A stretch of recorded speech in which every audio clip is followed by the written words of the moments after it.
She played the woman who was never rattled, the one who walked into the room with a folder, a plan, and a look that said she already knew the ending. On TV, Jane Kulp made silence funny and rules entertaining. Off TV, she guarded her life like a locked diary. The whispers say she and Redd Foxx had a secret thing. The record says, slow down. You're about to see why that story exploded, where it came from, and what Nancy actually left for us to read between the lines. This starts far from Beverly Hills, before the fame, before the gossip, before people tried to decide who she was for her. Jane Kulp grew up with words and order. Pennsylvania roots, bookish habits, a brain that didn't like lazy answers. She wasn't born into a spotlight, she was born into sentences, homework, and a calm kind of drive that makes teachers nod. She learned early how to listen longer than most people talk. That is not glamorous. It is powerful, and it became her secret engine. College sharpened the blade. Journalism first, the discipline of facts, the duty to check, the art of making a point without shouting. Later, more study in languages. English and French gave her 2 toolkits instead of 1. She learned that tone can do as much work as vocabulary, that a single raised eyebrow can hold as much meaning as a paragraph. That lesson would pay her bills for decades. Then the world changed. War does not ask if you're ready. She put her plans down and put a uniform on. The Navy taught her a different rhythm. Show up, do the job, do it right the first time. Rank came with responsibility, and responsibility made her steady. She didn't brag about this part. She didn't need to. The service years explained something about her. The posture, the poise, the way she could wait a beat and let a room come to her. After the war, a lot of people rushed back to where they had been. Nancy stepped towards something new. Hollywood didn't greet her with a red carpet. It handed her a desk and a telephone, publicity work, draft a release, polish a sentence, schedule the press. From that chair she saw the machine run. How a project moves from pitch to poster, how a voice can change an entire scene. Somewhere between writing about the stories and watching them get made, someone noticed her voice, the cut of it, the dry sparkle, the ability to land a line with the tiniest twist. They asked her to read and the office became a doorway. Early roles were small. You could blink and miss her, and you'd still feel like the scene shifted when she came in. A clerk with 1 barb, a neighbor with 2 words and a knowing half smile. A secretary who could set the tone without lifting a finger. She learned camera grammar the honest way. Where to stand, when to breathe, how to choose stillness instead of noise. Bit parts taught her a lifelong trick. Stop chasing the moment. Make the moment chase you. Then came the job that would follow her forever. The Beverly Hillbillies needed balance. Everything about that show was wild. Oil wealth overnight. Southern manners inside California glitter. Folk wisdom colliding with a bank lobby. To make all that chaos sing, the writers needed a counterweight. Someone who could put a ruler on the page and still get a laugh. Jane Hathaway was born from that need. On paper she was rigid. In Nancy's hands, she was precise, human, and quietly hilarious.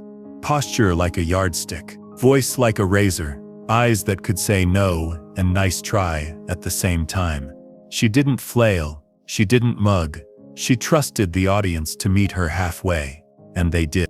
Audiences loved the slow burn of it, the way Miss Hathaway carried a private life behind perfect manners, the running crush that wasn't gushy, the loyalty to her boss that wasn't blind, the competence that read as elegance. It wasn't an accident that kids who grew up to love language also loved her.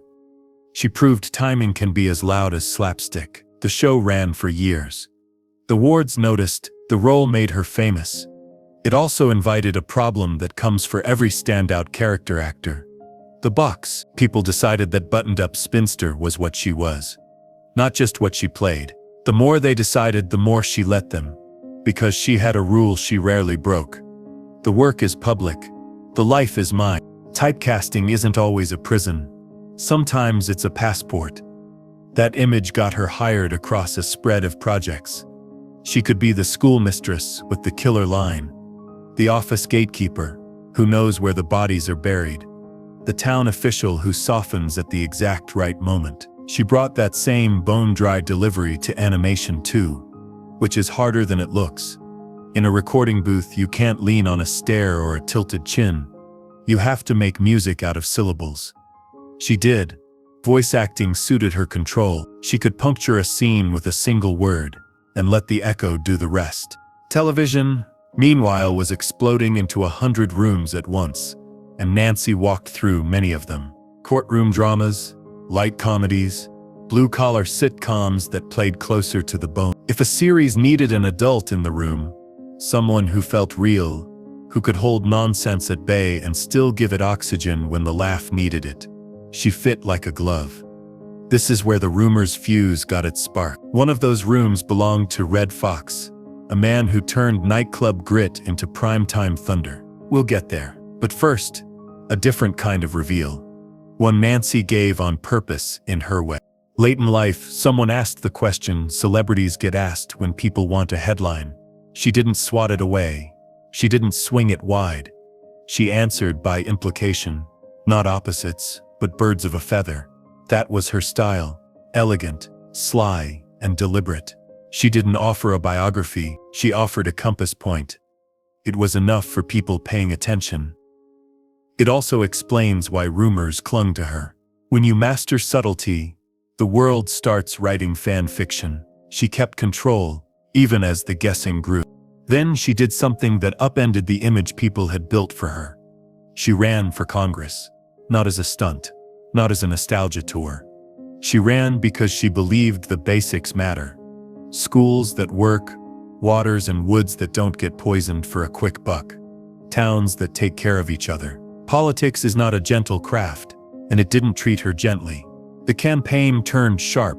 An old co-star took the other side, on air, and the private rift became public. That hurt. It also clarified who she was. She lost the race. She didn't lose her footing. She went back to the real thing she loved as much as performing, teaching people how to tell the truth on a stage. Students remember her as exacting and kind.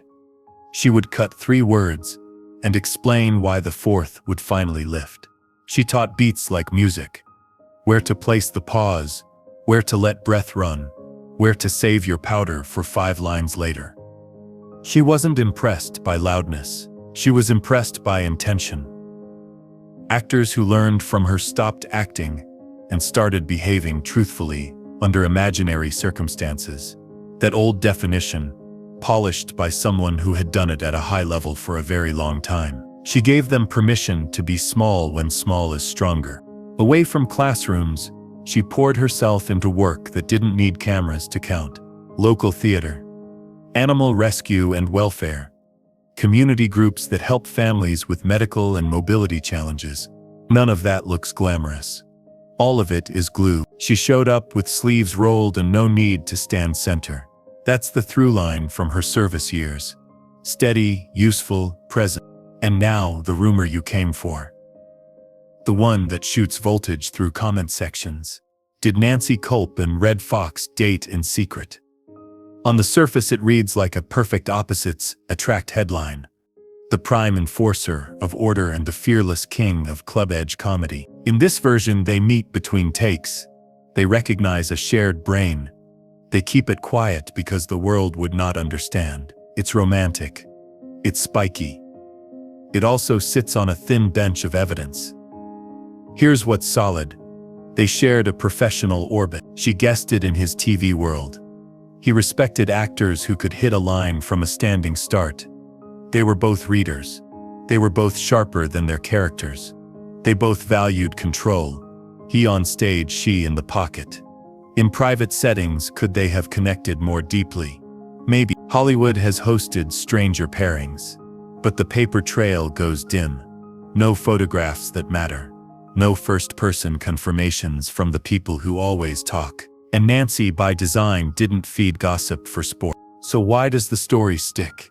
Because it solves a puzzle people think they see. It says the woman who kept everything neat must have needed someone who broke every rule. It lets fans imagine the off-camera version of Miss Hathaway learning to laugh loud and loose, with a man who made a career out of saying the unsayable. It flatters our taste for contrast and our hunger for secrets, and it gives some folks an easy way to understand the birds of a feather line without having to acknowledge what she may actually have meant by it. The rumor survives because it is tidy. Real life rarely is. There's another reason the rumor has oxygen. The era. Interracial relationships were still a target for nosy judgment. Anything queer-coded drew heat or silence. People who wanted peace built walls around their lives, not because they were ashamed, but because they were smart. You can hear that in how Nancy managed every topic that wasn't the work. Careful, clean, and brief. She knew what the public could take, and what the public would try to take. She also knew the difference between privacy and denial. That is a fine line, and she walked it like a tightrope artist who never looks down. Meanwhile, the work never stopped. Post-sitcom, she hopped across series with the same precise force. When a show needed a scene partner who could give their star a target to bounce off, she delivered. When a script needed a voice with edges, she carved them. When an episode needed an adult who could be funny without being foolish, she took the chair. Casting directors don't forget that kind of reliability. Neither do crews. The best compliment you can get in TV is simple. She makes the day. She did. The price of a signature role, though, is strange. People think they own your face. They try to hand you your life story, along with the autograph book. The kind ones remember you for the work and move on. The careless ones assume that a character is a confession. Nancy didn't fight this, she outlasted it. She understood something most of us learn too late. You don't owe your interior to anyone who didn't earn it.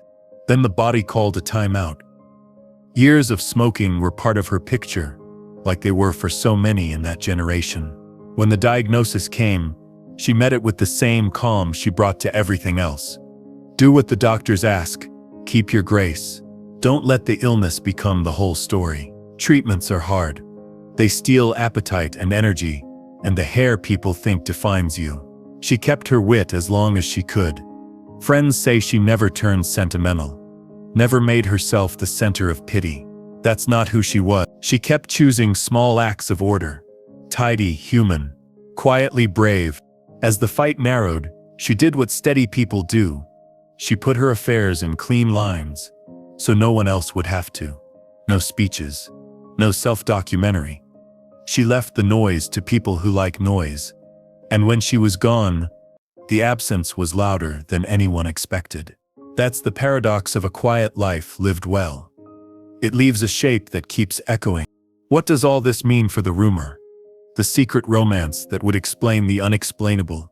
It means this: if it happened, it stayed where it belonged, inside the circle that earned it. If it didn't, it lived as a wish dressed up like a memory.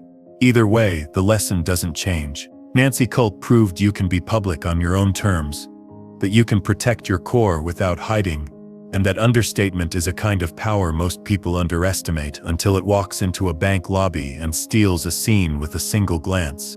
Think about her path one more time. The young woman who loved words learns to love service. A Navy officer learns to love craft. A publicist learns to love the stage. A character actress teaches the world how precision can be funny, how stillness can be loud, and how privacy can be a kind of art. She tries politics because she believes democracy is not a spectator sport. She takes the punch of a very public betrayal and keeps her balance. She spends her later years giving away what she knows to students who will carry it further. She uses her time to help creatures in communities that can't buy a billboard. She faces sickness with restraint and leaves with her dignity intact. There's a reason the camera loved her. It's not just the voice, it's the discipline. She made choices. She made them early and often. She decided that mystery is not a mistake. She decided that a person can be readable and unknowable at the same time. That's not a trick, that's a philosophy, and it's why her work still looks crisp today. Comedy ages fast. The stuff built on volume goes stale. The stuff built on precision stays sharp. Watch her scenes, and you'll see it. A joke that doesn't need to beg. A pause that does more than a paragraph. A character who feels complete even when she only gets 5 minutes of screen time. If you came for the salacious answer, here is the honest one. Nancy Kulp left us a trail on purpose. Follow it, and you'll end up where she wanted you. Admiring the work, respecting the boundaries, and understanding that the most interesting people don't explain themselves to strangers. The rumor about Redd Foxx? It tells us more about us than it does about her. We want contrasts. We want opposites to attract. We want the secret to justify the myth. But the real story here is better than any whisper. The real story is a woman who mastered the rare art of letting her choices speak. And if you need a takeaway that sticks past the credits, take this. You don't have to be loud to be unforgettable. You don't have to be naked with your truth to be honest. You can build a life that is generous in action and guarded in detail. You can carry yourself with a soldier's steadiness, an editor's ear, and an actor's timing. And when people ask for more than they've earned, you can smile, give them the scene, and keep the rest. That's Nancy. That's the blueprint. That's why her name still rings the bell. If you rewind the rumor one last time, you'll notice something small. It kept her in the center. It kept him in the center. It kept the spotlight hot. She never needed the spotlight to be hot. She only needed it to be clear. That's how she got laughs without noise. That's how she made a bank office feel like a stage. That's how she ran for office without turning herself into a brand. And that's how she finished quietly, cleanly, completely herself. So did she date Redd Foxx in secret? The honest answer is simple. If she'd wanted the world to know, the world would know. What we do know is better than gossip. We know the work. We know the courage to serve. We know the spine it takes to keep your own counsel in an industry that wants every story to be for sale. That's the reason this story matters. That's the reason her legacy lasts. And that's the reason that even now, a single raised eyebrow from Nancy Kulp can still land like a punchline. Measured, perfect, and final.